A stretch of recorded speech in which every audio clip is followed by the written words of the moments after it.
Hello, everyone. My name is Ayinde Simon. I'm director of the HBCU Smart Cities Challenge, and I run city partnerships.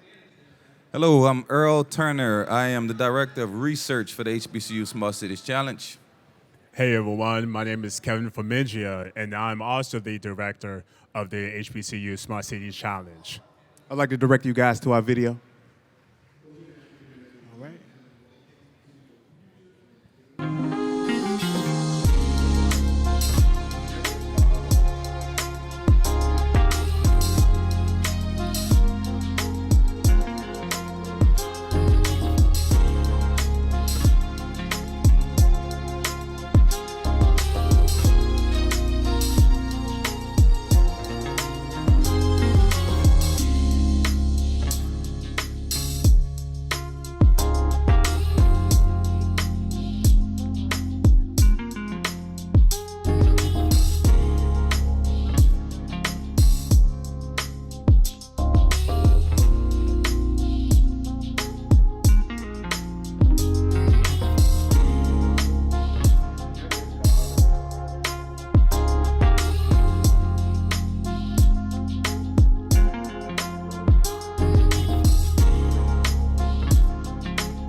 Great, so appreciate it. This is amazing.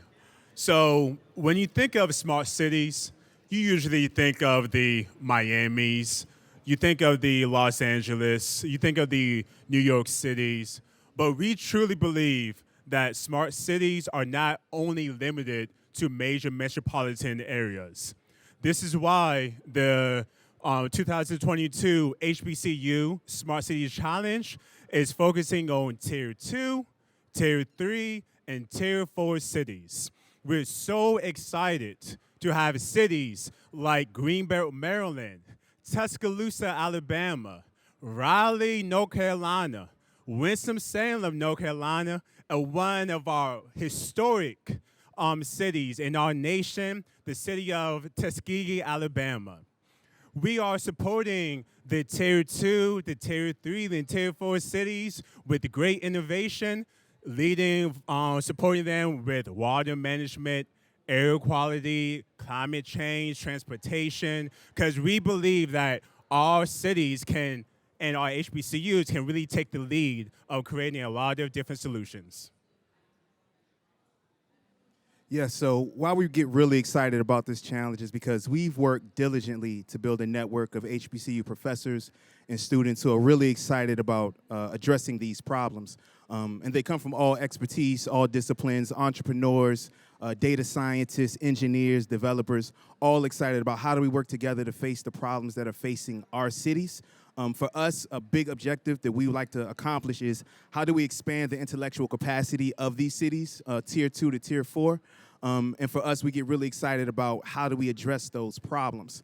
And really with this talent, what we're looking to do is really unlock and leverage HBCU talent to help bridge that gap. So we do that with our 5-month challenge, the HBCU Smart Cities Challenge. And what that is just 5 months where we ask HBCU students to build a smart city application that addresses a real-world issue. We're not asking them to build the next Waymo. We're not asking them to build the next Microsoft. But we are asking them to have an MVP and proof of concept by the end of the 5-month challenge. The reason we get really excited about this challenge, and what's a bit unique, is that we employ something called a borderless model. So traditionally with hackathons and challenges, teams are made up of geographic locations. Wherever you're located, that's who your team can be. We wanted to knock down those walls and create a borderless model where students can unite based on interest and not where they are geographically. That does two things. One, prepares them for remote work. A lot of them are graduating into remote work.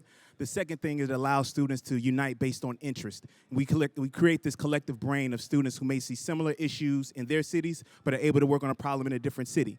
Another part, like what Kevin mentioned, focusing on tier 3 to tier 4 cities, we have HBCUs that may not have a large student population, but they may have students who are interested, and we want to give them access through this challenge. So it's very important to us that we have this borderless model that includes everyone, and then we create a collective brain around what we're creating. We share that amongst HBCUs and student teams, and we just get excited about how can we solve these problems. So how can you get involved with the Smart Cities Challenge? The first thing you can do is register for our event coming up this Tuesday, September 20th at 6 p.m. Eastern. Smart Cities 101, starting with the problem. We believe you should start with the problem. A lot of sexy tech being discussed, but unless you start with the problem, you may go the wrong way. So we're very interested in making sure we identify those problems for cities. You can register at pathwayoz.com. The second thing you can do is reach out to us directly.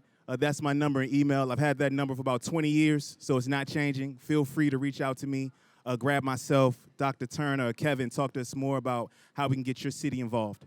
And I'll pass to Dr. Turner to talk more about our research.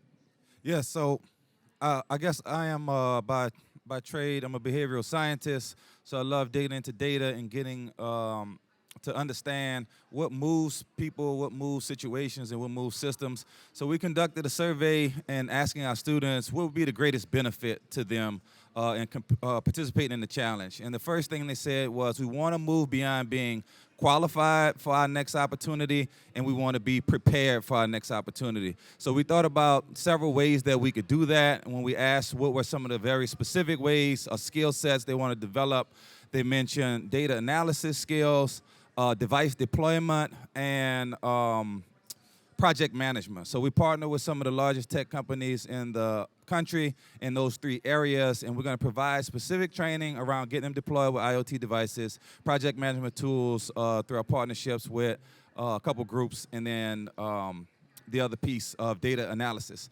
So that aspect of it translates into them saying, hey, we're interested in making sure when we come out that we have a choice or have agency in the direction that we go. So if I'm interested in graduate school, we know that, that perception of whether or not I can compete or be prepared in the smart city space, we're confident in that area. So we're taking data from a perspective of at the individual level, looking at students' perception, their confidence, and then their self-efficacy towards being prepared for the through the challenge. Thanks. This is so great. And we want to just open the floor to see if anyone from the audience have any questions. Yes. Yeah. Hey.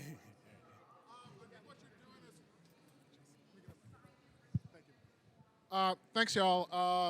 I'm doing a similar cohort-based project for Georgetown with their Top Cities program. I'm really curious how, in a borderless project with HBCU students, how you build an us amongst the different projects and how you'll build coherence across teams that may be anywhere in the world or anywhere in the country. Yeah, so we've created an education workshop for 14 weeks that's going to educate students on how to work remotely. We're working with Asana, who will be leading workshops and actually showing students how do you build remote teams. We know this is different for them and new for them, but we feel like the benefit that they gain from working across different cities really shows out because we see similar problems in some of these same cities. So it's no reason a student who goes to Winston-Salem, if he cares about an issue that's happening in Greenbelt, he should be able to work on that problem. We feel there should be no barriers. And our main thing what we want to do is do educational workshops, Smart Cities 101, to educate them on the possibility, and then they meet their teammates over these workshops over time. So you may get familiar with certain students who have similar interests as you. If you have an interest in water management, you should connect with students who have that same interest, not only the students who are in your backyard. So we're working to do that over 14 weeks throughout our challenge, just educating them on how do you build remote teams effectively. Hi, my name's Alicia from Atlanta. I'm curious, are you able to connect the students with companies that are looking for supplier diversity initiatives? Are these real businesses? Are they kind of coming into this as a hobby? Are you teaching them how to scale, how to pitch? What does that process look like?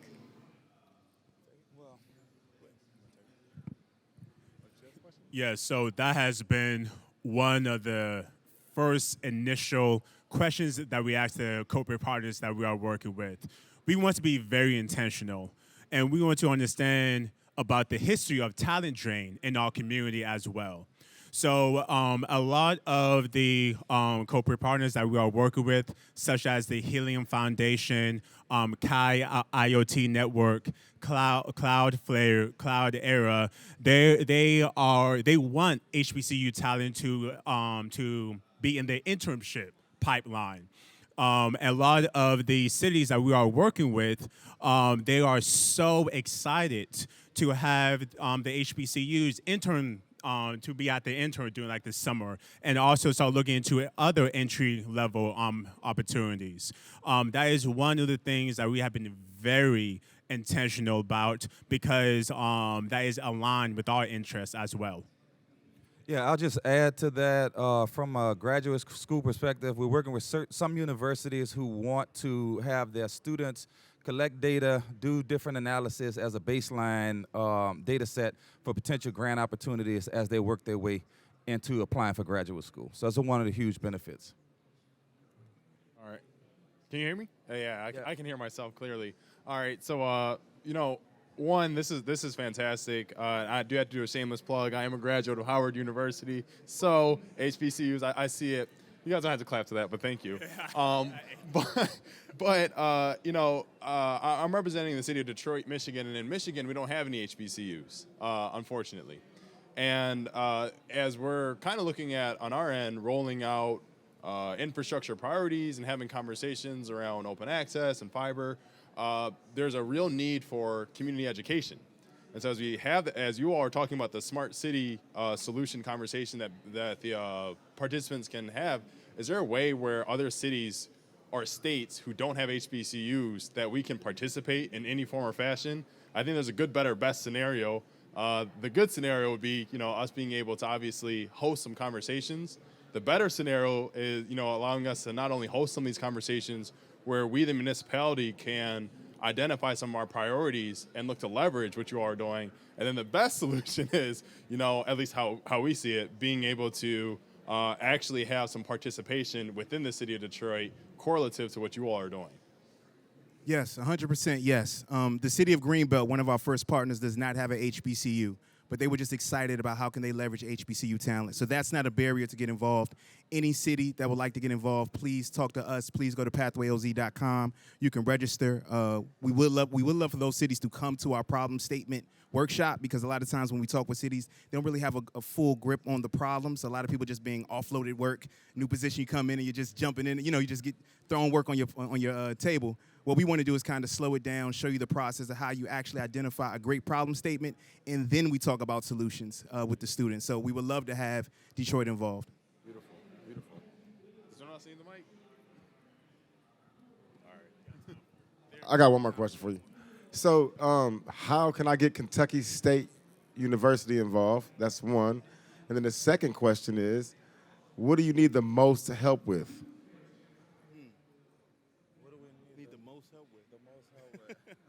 First off, they're already involved. If you already said it, we'll bring them on. Let's talk more for sure.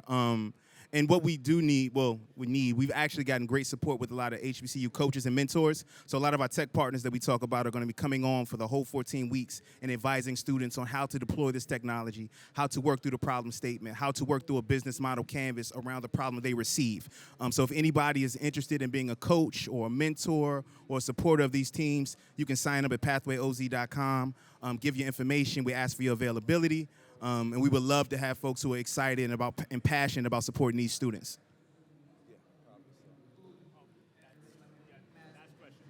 All right, thank you. So you did talk about cities, and I think you might have answered my question. My name is Gabby Dryce, and I'm with Broward County, and I'm the GIS manager there. And I wanted to know, did you have the same opportunity for counties to also get involved with that? Because I understand for cities, they look within their own borders, but within a county, it's all of the cities within that municipality that are participating with our utilities, with our wastewater services, with whatever initiatives and infrastructure that we have going on.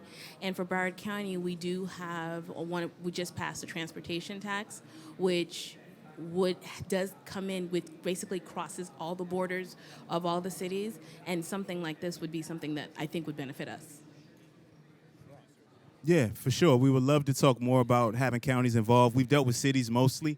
That would be a large task, but we would love to take it on and talk more about what that looks like if there are going to be multiple cities in a county that would like to get involved. If there's a unified problem statement, it can definitely work, but we should talk more about that. Perfect. Oh, sorry, that's our time. Thank you so much for giving us the time.